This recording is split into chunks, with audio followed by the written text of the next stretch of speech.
Hello, welcome to the One Life Church devotional series where we cover the entire Bible in 20 months. Well, today we start a new book, that of Habakkuk. It's a fascinating minor prophet. Have you ever looked at the world around you, looked at what's happening to you, and wanted to question God on it? Say, look, I just don't understand it. It doesn't make sense. Remember, Job did things like that.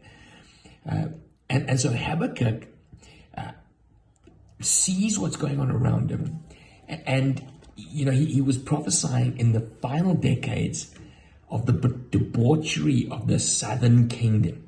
He saw the Babylonian threat, he saw them coming, but he didn't point his finger at Israel. No, he instead went before God and asked God what was going on. And so this is really a wrestle of Habakkuk's faith. His view of God, and he's just coming to grips with the goodness of God and why things are happening. And unlike Job, God actually answers him. So this is a set of prayers by Habakkuk, and then God's answer to Habakkuk's prayers.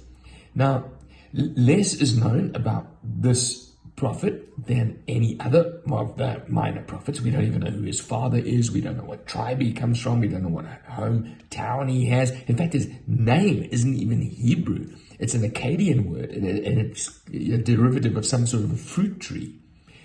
Unquestionable that he loved God, but he had some questions. And so his first question we see in verse 2 is really, are you in charge of the world? Look what's going on. Why do I have to look at this? I mean, it's crazy. I've been pretty similar to Job. So basically, his systematic theology, his understanding of God didn't line up with the injustice that he saw around him. So God answers him from verse 5 through to 11. And he's basically saying, no, don't worry. These unjust rulers, they're going to be punished.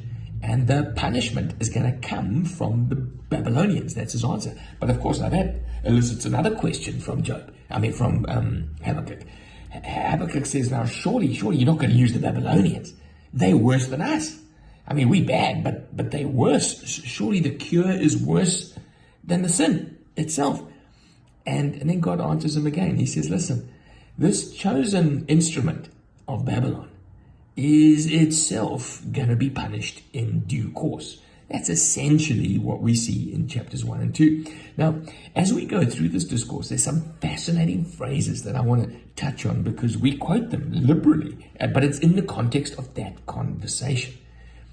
Look at the nations and watch and be utterly amazed, God says, for I am about to do something in your days that you would not believe, even if we were told.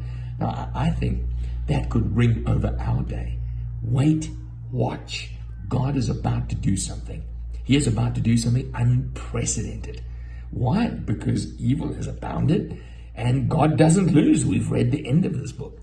Verse 7 says, I'm going to use the Babylonians, and they are a law unto themselves. We use that phrase, don't we? A law unto themselves. They don't think they're under me, but they're being used by me, God says, and they're going to get sorted out. Now in chapter 2, Habakkuk positions himself like a watchman. He says, I stand at my watch station and I look at the ramparts and I'm waiting for God's answer. Then the Lord replied, write down the revelation, make it plain on tablets so that the herald could run with it. I think this is a very good principle whenever God speaks to you. So if God speaks to you, write it down, so that you're able to impart it and communicate it and people don't forget it, because this is very important. And verse 4 says, see, the enemy is puffed up. His desires are not upright, but the righteous will live by faith. Isn't that an incredible statement to have in the Old Testament? He says, basically this is what God's saying. The Babylonians are bad. The Israelites are bad. Everybody's bad. They've all fallen short of the glory of God.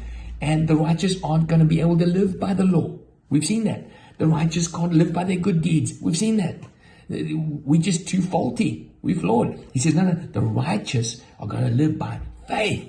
Trust me to sort your heart out. Trust me to give you new life. Trust me for your future. The righteous will live by faith. It's incredible to see that So deep in the Old Testament, verse 14 says, for the earth will be filled with the knowledge of the glory of the Lord as the waters cover the sea. For me, this is one of the most exciting chapters. We sing about this. There's a song on that verse, isn't there? That because God has opened up a way for the righteous to live by faith, faith in Jesus. His glory will be seen over all the earth. How is it? His glory is going to be seen through us as all the nations of the earth turn to Christ. So his glory shines from his church and covers the earth like the waters cover the sea. God wins this one. Watch and see. He's about to do something that you wouldn't believe even if you were told.